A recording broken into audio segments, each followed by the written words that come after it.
ഞാൻ ഇന്ന് ഒരു ജോർജറ്റിൻ്റെ മെറ്റീരിയൽ വെച്ചിട്ട് എങ്ങനെ ഒരു ബഡ്ജറ്റ് ഫ്രണ്ട്ലി ആയിട്ട് നമുക്കൊരു പാർട്ടി വെയർ തയ്ക്കാൻ നോക്കാം. ഞാൻ ഇതിന് വേണ്ടി ഒരു 3 മീറ്റർ ജോർജറ്റിൻ്റെ മെറ്റീരിയലും ക്രേപ്പിൻ്റെ ഒരു 3 മീറ്റർ തന്നെ ലൈനിങ്ങുമാണ് ഞാനിവിടെ യൂസ് ചെയ്തേക്കുന്നത്. ഞാൻ ബ്ലാക്ക് കളറാണ് എടുത്തത്. അതാകുമ്പോൾ നമുക്ക് ഏത് ടോപ്പിൻ്റെ കൂടെയും ബോട്ടത്തിൻ്റെ കൂടെയും ഷോളിൻ്റെ കൂടെയും നമുക്ക് ബ്ലാക്ക് ആകുമ്പോൾ നമുക്ക് പെയർ ചെയ്യാം. അതിന് വേണ്ടിയാണ് ഞാൻ ബ്ലാക്ക് എടുത്തത്. ഞാൻ ഇതിന് വേണ്ടി ആദ്യം ലൈനിങ്ങിലാണ് ഇതിൻ്റെ മെഷർമെൻറ്റ്സ് എല്ലാം മാർക്ക് ചെയ്യുന്നത്. ആദ്യം തന്നെ ഷോൾഡർ അകലം 3, ദെൻ കഴുത്തകലം 3 മാർക്ക് ചെയ്തു. പിന്നെ കൈക്കുഴി 6 ഇഞ്ച് താഴേക്ക് മാർക്ക് ചെയ്തു. അതിനുശേഷം ആവശ്യമുള്ള വണ്ണവും കാര്യങ്ങളെല്ലാം ഞാൻ മാർക്ക് ചെയ്ത് കൊടുക്കുകയാണ്. നമ്മൾ സീമിങ് എലമെൻസും കൂടെ ചേർത്തിട്ട് ഞാൻ 13 ഇഞ്ചാണ് ഞാൻ സൈഡിലോട്ട് മാർക്ക് ചെയ്യുന്നത്. അതിനുശേഷം വയറിൻ്റെ അവിടെയും ഞാനൊരു 12 ഇഞ്ച് സീമിങ് അലവൻസും കൂടെ ചേർത്തിട്ട് ഞാൻ കൊടുക്കുന്നുണ്ട്.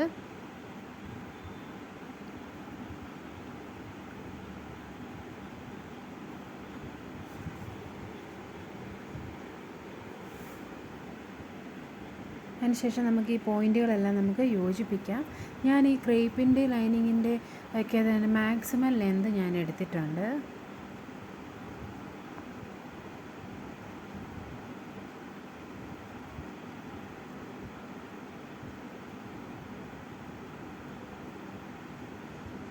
താഴേക്കും ഉള്ള അത്രയും വിരിവ് ഞാൻ കൊടുത്തിട്ടുണ്ട്. ഇനി നമുക്കത് കട്ട് ചെയ്തെടുക്കാം.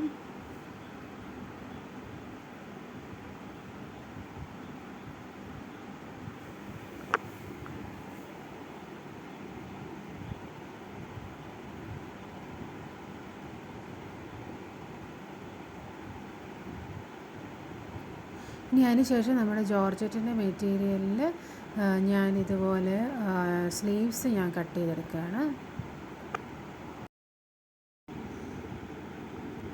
ആദ്യം ഞാൻ ഒരു എലാസ്റ്റിക് വെച്ചിട്ട് ഞാൻ ലൂസായിട്ടുള്ള സ്ലീവിന് വേണ്ടിയാണ് ഞാൻ കൈയുടെ അറ്റത്തുള്ള അളവൊന്നും ഞാൻ മാർക്ക് ചെയ്യാതിരുന്നത്. പിന്നീടാണ് ഞാനത് ടൈറ്റായിട്ടുള്ള സ്ലീവ് തന്നെ ആക്കിയത്. അതിൻ്റെ ഞാൻ മെഷർമെൻറ്റ്സും കാര്യങ്ങളൊക്കെ സാധാരണ നമ്മൾ സ്ലീവ് കട്ട് ചെയ്യുന്ന പോലെ തന്നെയാണ്.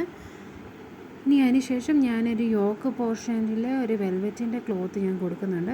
അതിന് വേണ്ടി ഞാൻ ആവശ്യത്തിനുള്ള നീളം ഞാൻ മാർക്ക് ചെയ്തു. ഞാൻ 12ആണ് ഞാൻ മാർക്ക് ചെയ്യുന്നത്. അതിന് ശേഷം ഒരു സൈഡിലെ മാത്രം ക്ലോത്ത് ഇങ്ങനെ ഇട്ടിട്ടാണ്. ഫ്രണ്ടിൽ മാത്രം നമുക്ക് ഈ ചുരുക്ക് മതിയല്ലോ ഫ്രണ്ടിൽ. അതിന് വേണ്ടി ഞാൻ ഫ്രണ്ടിലത്തേക്കിന് വേണ്ട തുണി മാത്രം ഞാൻ ഇതുപോലെ നിവർത്തിയിട്ടിട്ട് മടക്കമുള്ള പോർഷനിൽ നിന്ന് ഇതുപോലെ ഇച്ചിരി മാറിയാണ് ഞാൻ ലൈനിങ് ഇതുപോലെയൊക്കെ കൊടുത്തിട്ട് ഞാനിതുപോലെ കട്ട് ചെയ്യുന്നത്. അതാകുമ്പോൾ ഫ്രണ്ടിലുള്ള അത്ര എക്സ്ട്രാ നമുക്ക് വരുന്ന ക്ലോത്ത് നമുക്ക് ഫ്ലെയർ പോലെ ഫ്രണ്ടിൽ ചുരുക്കിട്ട് കൊടുക്കാം. ഇനി അതിന് ശേഷം സൈഡിലത്തെ എക്സ്ട്രാ വരുന്ന ക്ലോത്തും കൂടെ ഞാൻ ലൈനിങ് മേളിൽ വെച്ചിട്ട് ഞാൻ ഇതുപോലെ കട്ട് ചെയ്ത് മാറ്റുകയാണ്. പിന്നെ സ്ലീവ്സും വെട്ടിയെടുക്കുകയാണ്. കൈക്കുഴി ഞാൻ വെട്ടിയെടുക്കുകയാണ്.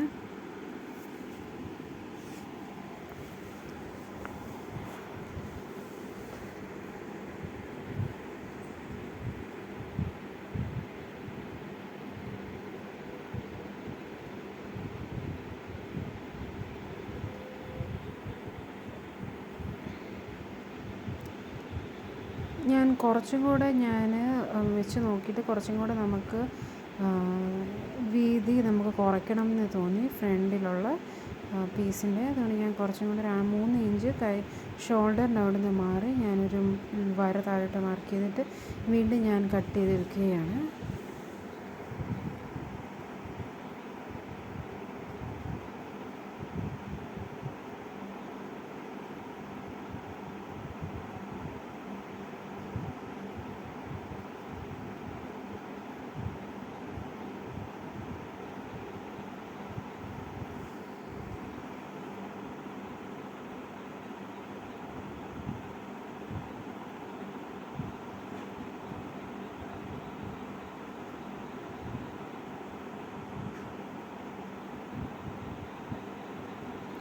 അതിന് ശേഷം നമുക്ക് ലൈനിങ്ങിൻ്റെ പുറത്ത് നമുക്ക് ഈ ജോർജറ്റിൻ്റെ തുണി നമുക്ക് വെച്ചിട്ട് പിൻ ചെയ്ത് കൊടുക്കാം.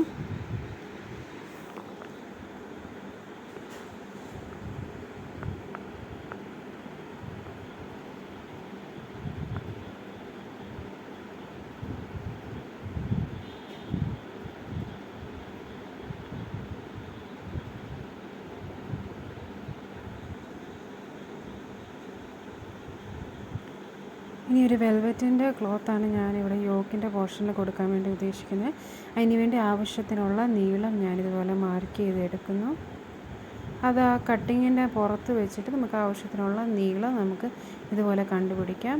അതിന് ശേഷം നമുക്ക് എത്ര വീതി വേണം എന്നുള്ളതും ഞാനിതുപോലെ തന്നെ രണ്ട് ലൈനിങ്ങിൻ്റെ പുറത്ത് ജോർജറ്റിൻ്റെ മെറ്റീരിയൽ വെച്ചിട്ട് ഞാൻ രണ്ട് സ്ലീവ്സ് ഇതുപോലെ പിൻ ചെയ്തിട്ട് നടുക്ക് വേണ്ട അത്രയും നടുക്ക് എത്രയാണോ ഗ്യാപ്പ് ഉള്ളത് അത്രയത്തിന് വേണ്ടിയിട്ട് ഞാൻ ജോർജറ്റ് ഇതുപോലെ വെച്ചിട്ട് ഒരു ചോക്ക് വെച്ചിട്ട് ഞാൻ മാർക്ക് ചെയ്തിട്ട് അതിലേക്കൂടെ ഞാൻ കട്ട് ചെയ്ത് കൊടുക്കുകയാണ്.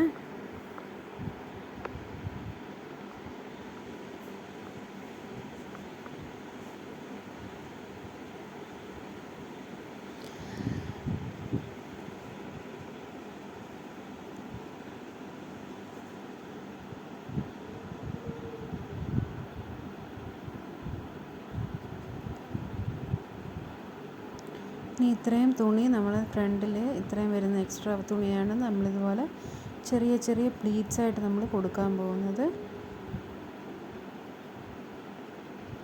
ആദ്യം നമുക്ക് പ്ലീറ്റ്സായിട്ട് തയ്ച്ച് വെച്ചിട്ട് അതിൻ്റെ പുറത്ത് നമുക്കിതുപോലെ ജോർജറ്റിൻ്റെ പ്ലീറ്റ്സും കൂടെ നമ്മൾ ഈ ഫ്രണ്ടിലത്തെ പീസിൽ ഞാനിതുപോലെ തയ്ച്ച് കൊടുത്തു. അതിന് ശേഷം ഞാൻ ഒരു സ്റ്റിഫിൽ ഞാൻ ഇതുപോലെ വീനൊക്കെ തയ്ച്ച് വെച്ചു. അത് ഇതിൻ്റെ പുറത്തോട്ട് നമ്മൾ തയ്ച്ച് കൊടുത്തിട്ട് മറിച്ചിട്ട് കൊടുക്കുകയാണ്. അതിനുശേഷം ബാക്ക് സൈഡ് ഞാൻ ഇതുപോലെ തന്നെ ബാക്ക് സൈഡിൽ നമുക്ക് ഫ്രില്ലും ഒന്നും വേണ്ടാത്തതുകൊണ്ട് ഞാൻ ജസ്റ്റ് അത് ലൈനിങ് മുകളിൽ വെച്ചിട്ട് ഞാൻ ഇതുപോലെ കട്ട് ചെയ്തെടുത്തു. ബാക്കിൽ ഒരു റൗണ്ട് നെക്കാണ് ഞാൻ കൊടുക്കുന്നത്. അതിനുശേഷം നമുക്ക് രണ്ട് ഷോൾഡർ നമ്മൾ ജോയിൻ ചെയ്തു. അതിനുശേഷം നമുക്ക് സ്ലീവ്സ് ഇതുപോലെ ജോയിൻ ചെയ്ത് കൊടുക്കാം. ഇതാണ് തയ്ച്ചതിന് ശേഷമുള്ള ലുക്ക്. അപ്പോൾ എനിക്ക് കുറച്ചും കൂടെ ഗ്രാൻഡ് ആക്കണം തോന്നി. ഇങ്ങനെയായിരുന്നു ആദ്യത്തെ ലുക്ക് തയ്ച്ചതിന് ശേഷം. അറ്റവും ഞാനിതുപോലെ താഴത്തെ ഭാഗം എല്ലാം ഞാനിതുപോലെ തയ്ച്ചും കൊടുത്തിട്ടുണ്ട്. ഇനി അതിനുശേഷം കുറച്ചും കൂടെ ഗ്രാൻഡ് ആക്കാൻ വേണ്ടി ഞാൻ കട്ട് ബീഡ്സ് എടുത്തു. ഗോൾഡൻ കട്ട് ബീഡ്സ് എടുത്തിട്ട് അതും ഓരോന്നായിട്ട് നമുക്ക് നെക്കിൽ കുറച്ചുകൂടെ ഗ്രാൻഡ് ആക്കാൻ വേണ്ടി തയ്ച്ചു കൊടുക്കാമെന്ന് വിചാരിച്ചു. ആദ്യം ഒട്ടും തന്നെ ഇല്ലായിരുന്നു, പ്ലെയിൻ ആയിരുന്നു. അതിനുശേഷം ഓരോന്നായിട്ട് നമുക്ക് ഈ ക്ലോത്തിലേക്ക് തയ്ച്ചു കൊടുക്കാം. അതെല്ലാം ഓരോരുത്തരുടെ ഇഷ്ടം പോലെ ഏതെങ്കിലും കട്ട് ബീഡ്സും എത്ര ഷേപ്പിലുള്ള കട്ട് ബീഡ്സ് ആണെങ്കിലും എടുത്തിട്ട് ഒന്നും തന്നെ നമുക്ക് വർക്കൊന്നും ഡിസൈനൊന്നും നമുക്കറിയാത്തതാണെങ്കിലും ഇങ്ങനെ ജസ്റ്റ് നമുക്ക് സ്കാറ്റേർഡായിട്ട് ഇതുപോലെ കൊടുത്തു കഴിഞ്ഞാൽ ഒരു പ്രത്യേക ഭംഗിയായിരിക്കും.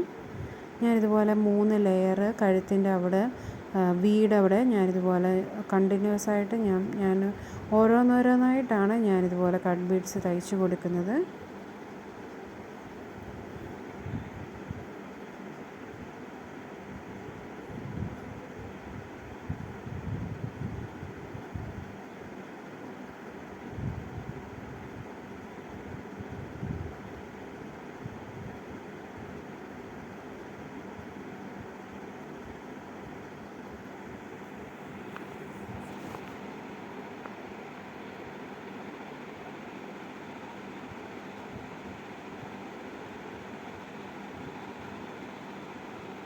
അതിനുശേഷം ഞാൻ ഔട്ട്ലൈൻ പോലെ തയ്ച്ചു കൊടുത്ത് എന്നിട്ട് അതിൻ്റെ അകത്തെല്ലാം ഫില്ല് ചെയ്ത് കൊടുക്കുകയാണ്. 2 സൈഡ് ഫില്ല് ചെയ്ത് കഴിഞ്ഞു. അതിനുശേഷം അതിൻ്റെ താഴെയും എല്ലാം സ്കാറ്റേർഡ് പോലെ ഇതുപോലെ കൊടുക്കാമെന്ന് വിചാരിച്ചു. അത് നല്ല ഗ്യാപ്പിൽ ഓരോന്നായിട്ട് സെപ്പറേറ്റ് അതുപോലെ തന്നെ സ്ലീവ്സിലും ഞാൻ കൊടുത്തു. ഇതാണ് എല്ലാം തയ്ച്ചതിന് ശേഷമുള്ള ഫൈനൽ ലുക്ക്.